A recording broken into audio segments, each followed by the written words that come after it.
Pagbati sa inyong lahat. Bago tayo magsimula, narito ang mga dapat nating tandaan sa loob ng ating talakayan. So una ay maupo ng maayos, pangalawa makinig ng mabuti, pangatlo magtanong kung may nais o may hindi naintindihan, pang-apat itaas lamang ang kamay kung nais sumagot at igalang ang opinyon ng kaklase.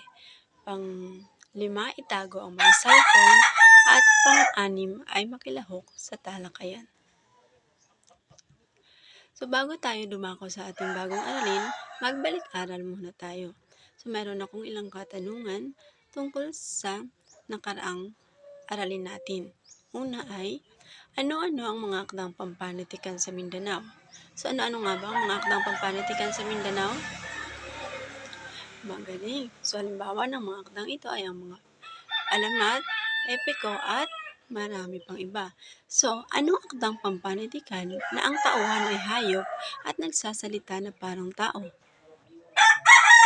Magaling, ito ay tinatawag na pabula. Ano naman ang akda na ang nilalaman ay tungkol sa pinagmulan ng mga bagay-bagay at maging ng mga puok? Okay, ito ay tinatawag na alamat.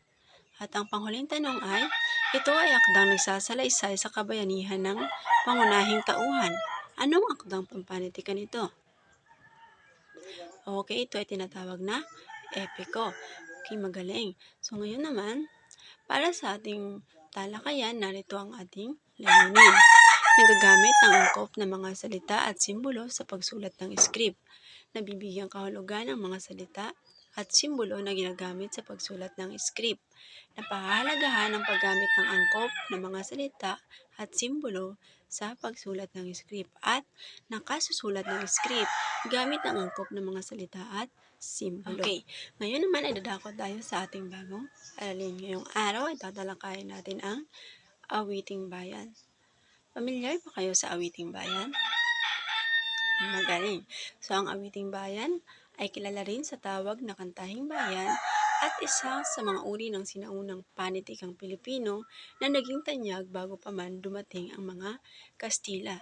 So, dahil likas sa ating mga Pilipino ang pagiging malikhain at pagiging matalino, noon pa man, noong panahon ng ating mga ninuno, ay nakabubuo sila ng mga bagay-bagay katulad ng mga kantahing bayan o awiting bayan. So ano nga ba ang awiting bayan? So karaniwang paksa ng awiting bayan ay ang pang-araw-araw na pamumuhay ng mga tao sa isang bayan.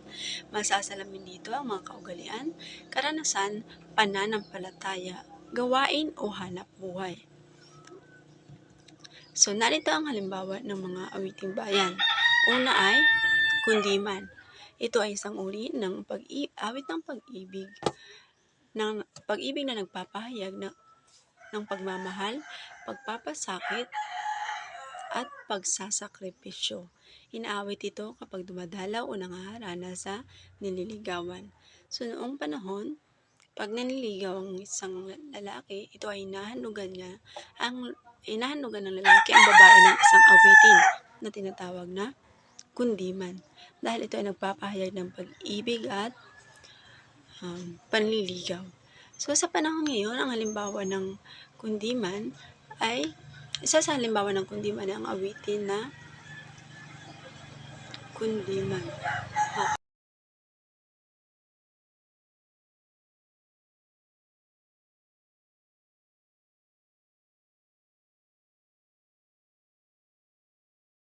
Sunod, kumintang. Ito naman ay awit sa pakikidigma o pakikipaglaban. So inaawit ito kapag mayroong digmaan o labanan na nagaganap sa isang bansa.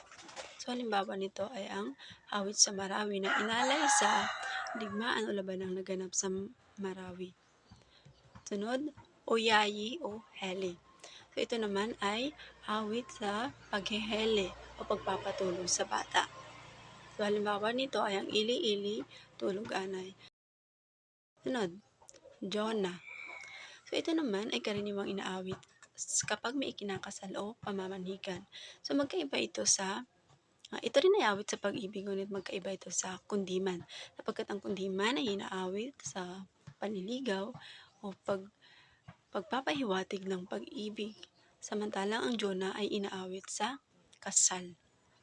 Halimbawa nito ay ang awitin na may pamagat na ligaya. Sunod ay talindaw. Ito naman ay isang uri ng awit sa pamamangka.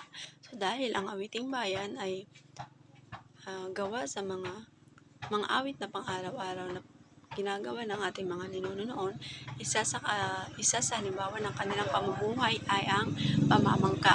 So ginawa nila ito ng awit. Ang tawag dito ay talindaw.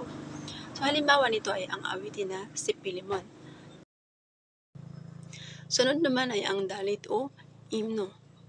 Ito ay awit na nagpapakita ng pagkilala sa may kapal. So ito naman ay ang awit ng pananampalataya.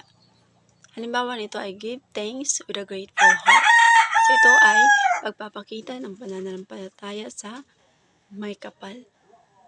Sunod ay ang dungaw. Ito naman ay awit ng mga Ilocano para sa patay. So kapag may patay, hinahandugan ito ng isang awit. At ang tawag dito ng mga Ilocano ay dungaw. Sa Tagalog, narito ang halimbawa ng awit sa patay.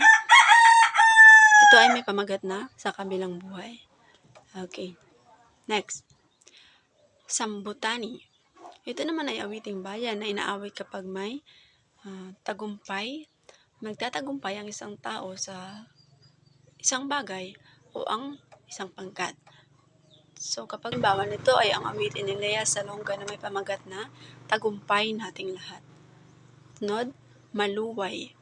So ito naman ay awit sa sama-samang paggawa o mas kilala sa ating mga Pilipino na tinatawag na bayanihan. So ang halimbawa nito ay ang awitin na magtanim ay di biro. Sunod, kutang-kutang. Ito naman ay awiting karaniwang inaawit sa lansangan. Mga awitin na karaniwang maririnig natin sa lansangan o tabing kalye. So halimbawa nito ay ang Leron-Leron Sinta. Ayan naman para sa inyong gawain.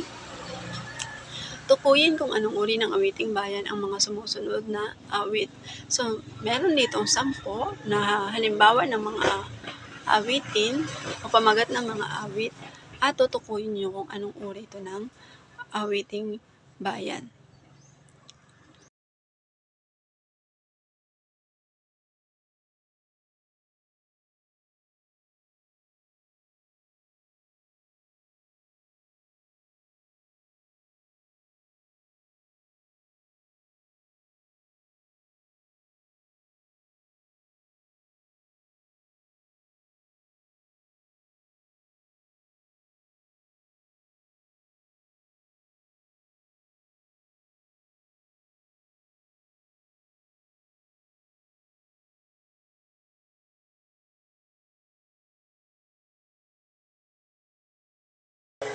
So narito ang halimbawa ng bulong.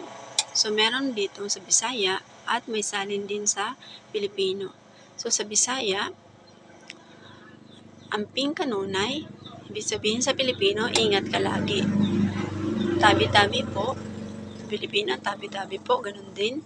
Maagi lang kami, sa Pilipino, makikiraan lang kami. Kami patawarin. Kami patawaron kung kamo masalapay namon. Kami patawarin kung kayo'y masagi namin. So para sa karagdagang impormasyon, alamin natin ang pagkakaiba ng kaisipan at mensahe. Ano nga ba ang pagkakaiba ng dalawa? Okay, so pag sinabi natin kaisipan, ito ang ideya o konsepto na nais iparating ng manunulat sa mambabasa. So, kapag may binabasa tayong isang akda, mayroong mensahe o aral na nais ipabatid sa atin ang mambabasa. Okay, so yun ang kaisipan. Yun ang mensahe o pinaka-ideya ng akdang ating binabasa. Samantalang ang mensahe naman, ito ay ang aral na natutuhan mo mula sa akda. So, ang kaisipan ay mula sa may akda ng isang sinulat. Samantalang ang mensahe naman ay ang aral na napulot mo sa iyong binasang akda. Naiintindihan ang pagkakaiba? Para sa inyong pangatlong gawain, hahatiin ang klase sa dalawang pangkat. Tatanggapin ang larawang ibibigay ng guro at pag-aaralan ito ng bawat pangkat. Sa likurang bahagi ay ilalahad sa isang pangungusap ang mensahe na nais iparating ng may akda at isang pangungusap ang aral na natutunan mo sa larawan. Pagkatapos nitong sagutan ay iuulat ito sa klase. Para naman sa sunod ng gawain, pangkatang gawain, hahatiin ng guro ang klase sa 4 na pangkat. Bawat pangkat ay inaasahang makagagawa ng sariling awitin mula sa iba't ibang uri ng awiting bayan. Ang mga awiting bayang na italaga ay bubuuin ng 4 na linya lamang na pumapatungkol sa kanilang ugali o gawain. Gawin ito sa loob ng 15 minuto. So, narito ang rubric para sa pangkatang gawain.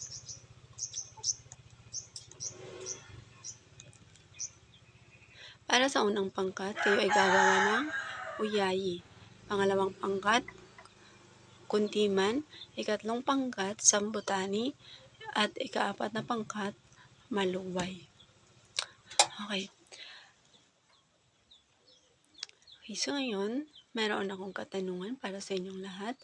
Bakit mahalagang pag-aralan at pagyamanin ang pinagmamalaki ng ating bansa na awiting bayan?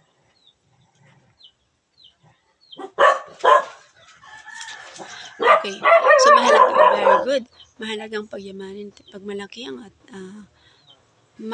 pag-aralan at pagyamanin ang ipinagmamalaki ng ating bansa na awiting bayan sapagkat ito ay pamana pa sa atin ng ating mga ninuno. At ito ay sumasalamin din sa ating pagiging Pilipino. Okay, so para sa panghuling gawain, sulat ang inyong mga natutuhan at ang kahalagahan nito sa batay sa ating mga paksang tinalakay.